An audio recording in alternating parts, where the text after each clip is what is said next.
Welcome! In front of me I have Polar Vantage M2 and I'm gonna show you how to pair this watch with the Android phone. First thing we need to do is to turn on our watch, and we can turn it on by pressing and holding the middle button.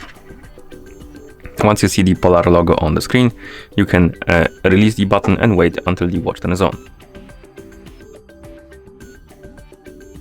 Okay, after the watch turns on, we need to download and install the Polar Flow application on our phone. So make sure you have the internet connection and Bluetooth enabled. And once you do, open the Google Play Store, tap on search and type in Polar Flow and tap on search. You should see this application, Polar Flow.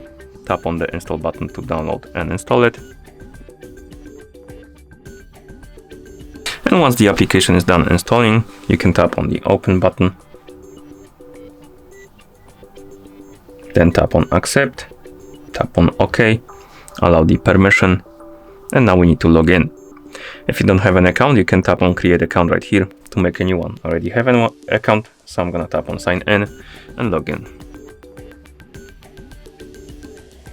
Okay, and after you log in, you'll be asked to set up a profile. You can change a couple of things like gender, date of birth, height and weight, and then you can tap on continue. Here you can tap on get started to see how to use the app. I'm just gonna tap on skip.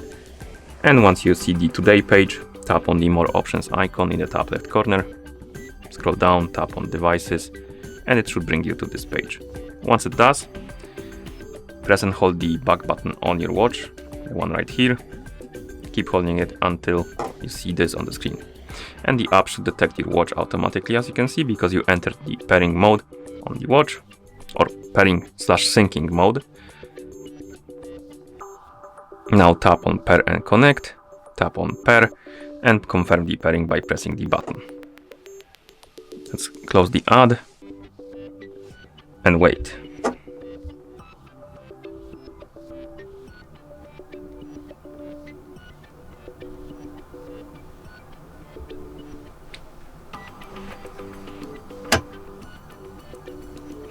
Okay, and here we can change some settings for our watch. We can change the preferred wrist, we can change the language of our watch and the sleep time. So adjust the settings to your liking, and once you're done, tap on save and sync. Now, if you see this pop up on the screen, you can allow or deny the permission for the notification access. This is useful if you want to use your watch to control the music on your phone, or for example, receive the notifications from your phone on your watch. So if you want to use these features, tap on allow. It will redirect you to this list. Find the Polar Flow on the list, tap on it, tap on allow, or on the switch next to allow notification access, tap on allow, and do the same for the second one, because you have two of them on the list. So go back, come on. Okay, then scroll down, tap on Polar Flow, allow, and go back to the app. Then we can tap on view introductions or skip. I'm gonna tap on skip, and then we can tap on more options icon, tap on devices, and here you should see your Polar Vantage M2. Okay, and that's how you pair this watch with the Android phone. Thank you for watching. If you found this video helpful, please consider subscribing to our channel and leaving the like on the video.